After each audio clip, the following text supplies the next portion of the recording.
Oke ya, kita coba lanjutkan. Saya ingin kembali mengulas apa yang diceritakan oleh Thomas Kuhn di bukunya ini. Menurut Thomas Kuhn ini biasanya dalam bidang sains tertentu atau bidang ilmu pengetahuan, atau boleh juga kita sebut teknologi ya, karena ternyata banyak orang mencoba juga merenungi apa yang distrukturkan oleh Kuhn di dalam berbagai kasus teknologi, ternyata masih masuk juga ya. Jadi pada tahap pre-paradigma ini terdapat banyak school of thoughts, mazhab berpikir yang berbeda-beda ya, yang bersaing, tapi nggak ada yang menang gitu. Jadi misalnya dalam optik itu sebelum datang Newton ini ada beberapa school of thought yang mencoba menjelaskan tentang cahaya itu. Mereka memberikan contoh tentunya penyelesaian berbagai kasus, penjelasan berbagai kasus, tapi nggak ada yang unggul begitu ya. Karena nggak ada yang unggul ya, jadi no accepted scientific facts dan rules. Jadi dalam bidang itu belum ada rule-nya yang diterima gitu. Belum ada cara kerja yang diunggulkan gitu. Nah, jadi kalau di sini sebelum Newton itu dulu History of Physical Optics ini ada beberapa pre-paradigma ya, pra-paradigma. Ini minimum tuh 3 ya, dan ini nggak ada yang menjadi pegangan buat para saintis. Newton ini demikian dahsyat ya. Dia ini mengatakan cahaya itu corpuscles, small discrete particles ya. Nah, kemudian cahaya itu terbuat dari corpuscles ini yang berjalan di atas garis lurus dengan sebuah kecepatan yang tetap. Nah, sejak ini terbentuk, ini menjadi sebuah normal science ya. Abad 18 semua saintis yang bekerja di optik ini bergeser ke arah teorinya Newton ini. Nah, ini menjadi sebuah kalau menurut apa yang disebutkan oleh Kuhn ini akhirnya menjadi normal science. Nah, tapi sebelumnya ada tahap pre-paradigma. Ketika sudah ada normal science ini, nanti apa yang terjadi ya? Sains ini menjadi lebih efektif karena mereka punya cara kerja yang bisa diandalkan, yang dipercaya oleh semua orang. Semua orang tuh, semua saintis yang bekerja di sana more or less bahu membahu ya. Kalau dalam bahasa Imre Lakatos ini normal science ini disebut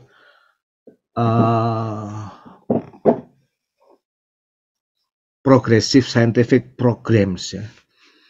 Program saintifik yang progresif, di mana semua orang mencoba, semua saintis itu mencoba berkontribusi dalam progresif scientific research program ini, program riset yang progresif ini, program riset saintifik yang progresif.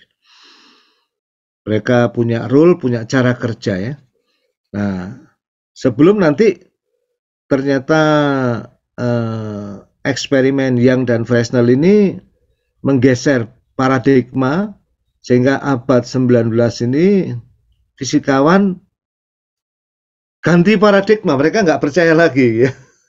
Mereka berhasil membuktikan kalau cahaya itu ternyata gelombang ya, ternyata bisa terjadi difraksi gitu ya. Kalau kita ingat optika fisik ya. Optika fisik di situ ceritanya tentang difraksi, interferensi ya. Itu kalau di fisika itu dulu biasanya seingat saya tuh kalau nggak di fisika 1, fisika 2 ya kita dapat ya mata kuliah yang Fresnel dan lain-lain. SMA juga sudah pernah dibahas ya. Current status ini sudah berubah lagi. Yang saat ini dikenali bahwa cahaya itu memiliki sifat gelombang maupun partikel. Tapi yang ingin saya tekankan di sini tuh pada tahap pre-paradigma itu banyak cara berpikir yang nggak ada yang diterima, yang established karena nggak ada yang diterima, ya malah sains itu di tahap pre-paradigma ini biasanya nggak mengalami kemajuan yang signifikan. Sebagaimana artificial intelligence itu kalau kita amati itu mulai isunya tahun 50. Orang-orang itu melihat komputer, kemudian para saintis mulai berpikir, bisakah kita menciptakan komputer yang berpikir like us, like a human being? Itu pertanyaan pertama, artificial intelligence. Tapi kemajuannya nggak signifikan. Kemajuan itu mulai signifikan justru ketika terjadi perubahan paradigm. Jadi itu pra-paradigmanya mulai tahun 50 tuh macam-macam tapi nothing happen ya. Beda dengan saat ini.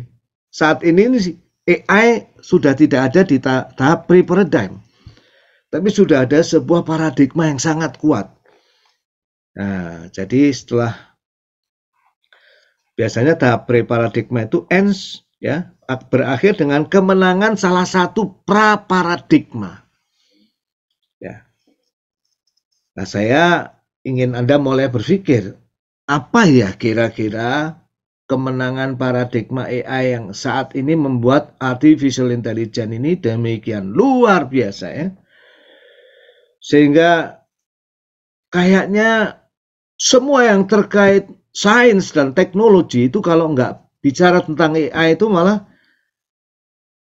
seolah-olah nggak layak disebut saintis gitu. Tidak hanya elektro dan informatik ya, semua bidang. Ya, mau di matematik orang bicara data science dan artificial intelligence. Ya, mau di sipil bicara tentang artificial intelligence. Ya, di otomotif kita sudah bicara self-driving car dan berbagai macam hal yang dipecahkan dengan artificial intelligence. Nah, jadi apa kira-kira pra-paradigma yang akhirnya pemikiran pra-paradigma apa yang memenangkan pertarungan paradigma artificial intelligence ini? Ya. Nah, kemudian setelah menang baru masuk normal science, ya. Nah, ini yang ingin, walaupun slide ini sudah pernah kita bahas, kita coba diskusikan lagi ya. Jadi ketika sudah ada paradigma yang menang, menurut Thomas Kuhn ini, para saintis itu baru terorganisasi, komunitas practitioner scientist ini di satu bidang ini menjadi terorganisir karena mereka punya paradigma yang sama, punya cara kerja yang sama. Ya, ini kalau dalam bahasa Imre Lakatos disebut progressive research program. Jadi mereka itu jelas apa yang harus di-defend ya,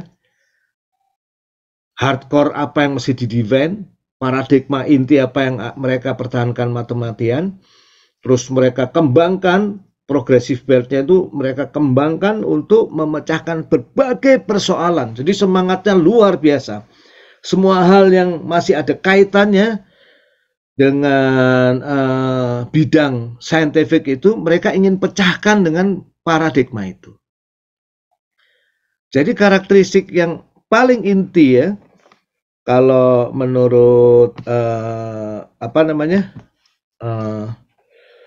Thomas Kuhn ini dalam tahap normal science itu salah satu cirinya itu adalah semangat untuk puzzle solving ya. Semangat untuk puzzle solving yang demikian dahsyat.